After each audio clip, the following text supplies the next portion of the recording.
엄마가 널 버린 게 아니라 살리려고 숨겼다. 그 말 정말 믿으래? 지혁은 낡은 유서 음성의 첫 문장을 멈추고 싶었는데요. 머릿속에서 칼끝 같은 숨소리가 계속 울렸습니다. 멈춰지질 않더라고요. 그리고 한 줄의 메모가 더 크게 박혔습니다. 2시 14분 등록, 2시 21분 삭제, 무기명 기증자 미팅. 딱 7분의 공백이었죠. 우연이라기엔 너무 정교했습니다. 누군가 일부러 빈틈을 잘라 붙인 느낌이었거든요. 그때 지역의 화면에 지은호라는 이름이 반짝였습니다. 부분 적합이래. 위험도 설명 들었어. 지금 시간 돼? 잠깐 볼 수 있어? 돼. 지금 갈게. 기다려.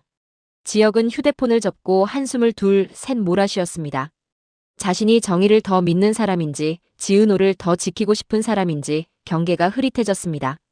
그때 떠오른 이름 하나, 한우진. 이사장님의 친아들, 그리고 지은호와 같은 나이로 맞춰진 존재였습니다. 사람들 사이에 쌍둥이 이야기가 빙빙 돌기 시작한 이후 모든 우연의 좌표가 거기로 향하고 있었죠. 실제로 간이식을 기다리는 당사자는 한우진이었고요. 우연이라는 단어를 가장 능숙하게 다루는 사람, 이사장님.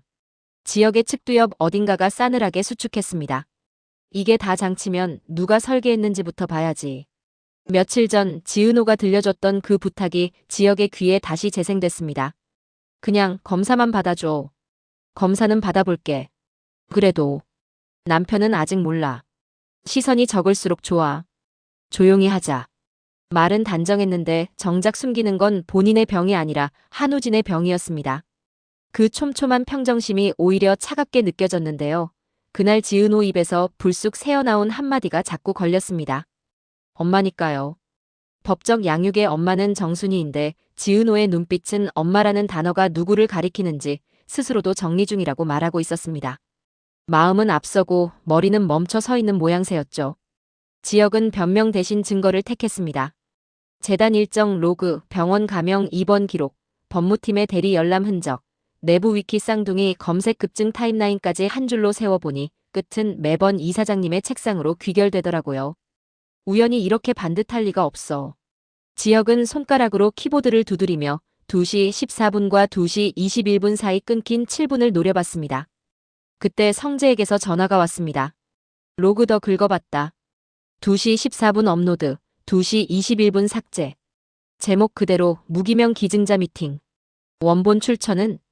흔적이 말끔해. 우리 쪽 아닌 것 같아. 아버지는 아직 모르는 분위기다. 오케이. 그럼 이사장님 라인부터. 비서 외주 홍보, 코디. 거기서 쌍둥이가 먼저 나왔을 거야. 확인해 볼게. 전화를 끊고 지역은 첫 번째 USB의 메타데이터를 다시 열었습니다. 원본 생성 시각은 몇 해 전, 복사 흔적은 재단 보관 서버로 들어왔다가 바깥으로 나간 시점과 맞물려 있었는데요. 누가 굳이 2번 손댔는지, 왜 7분만 도려냈는지 그 이유가 점점 또렷해졌습니다. 반쪽짜리 진실을 먼저 흘려서 마음을 흔들고 나머지 반쪽은 자신이 쥐고 판을 통제한다는 수법이 보였거든요. 한편 박영란은 지환과 함께 차 안에 있었습니다. 이상하지? 엄마 차가 밤마다 같은 데로 가. 9시 47분에 오피스텔 지하 입차, 10시 5분에 의원 후문 7분 정차, 10시 33분에 로펌 타워 15분 머물고 11시 10분에 강변공원 5분 정차. 하루 건너 반복이야. 일정표엔 재단 미팅만 있어. 나는 안전만 챙기면 돼. 솔직히 엄마가 누굴 만나는 건가 싶어. 요즘 너무 차분해. 우리 엄마 차분할 때가 제일 무서워. 지환은 답하려다 말고 고개를 끄덕였습니다. 눈길이 잠깐 영나의 옆 얼굴에 머물렀고요. 의심은 메모해 두고 사실부터 확인하자. 혹시라도 아프면 바로 말해. 내가 옆에 있을게. 고마워. 근데 사실이면 나 어떻게 해야 하지? 그땐 내가 몸으로 막을 방법을 찾지.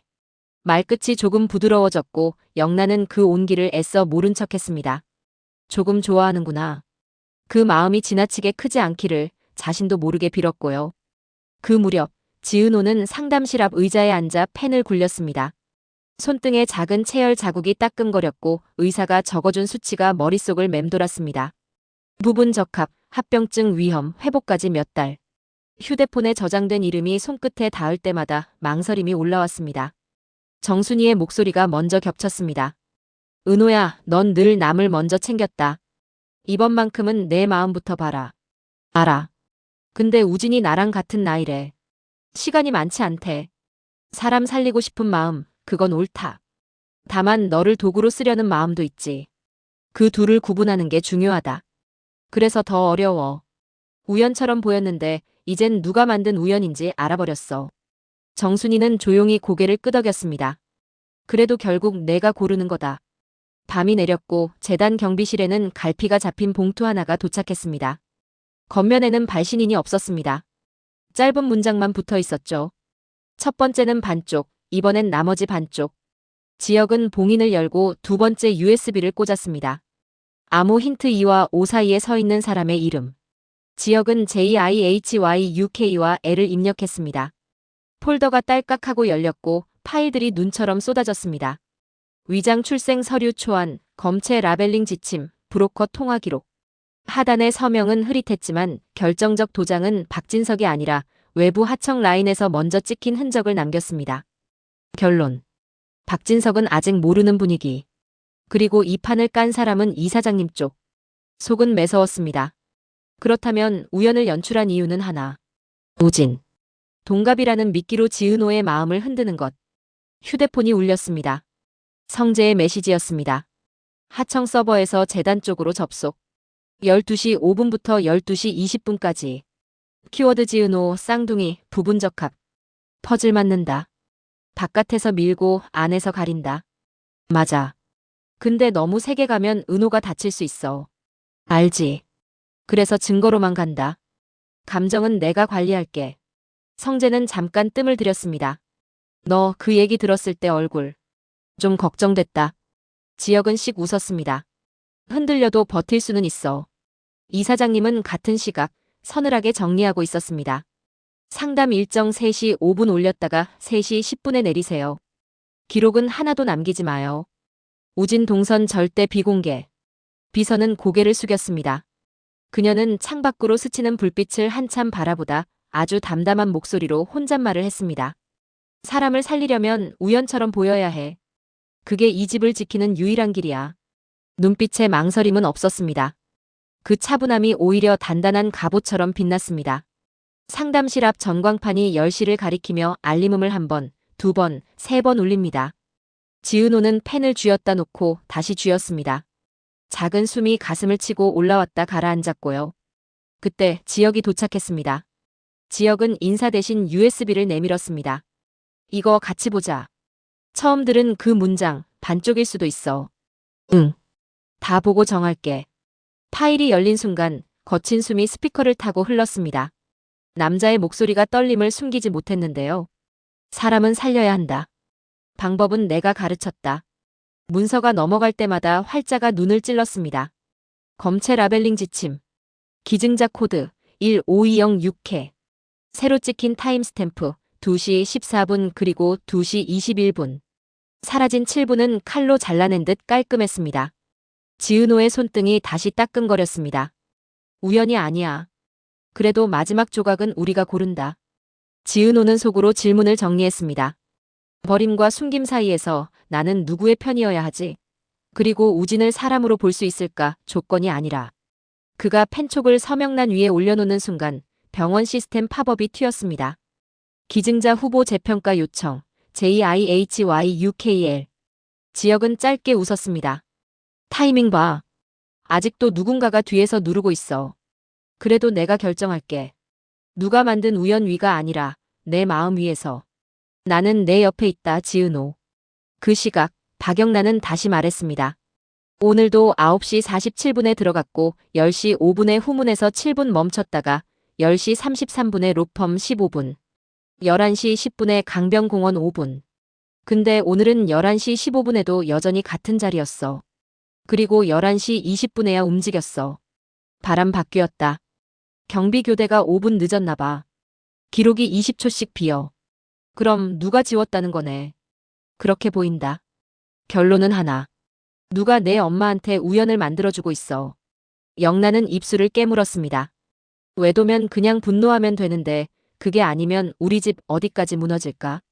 지화는 말없이 고개를 끄덕였고 마지막에 한마디만 더 했습니다. 난 내 편이야.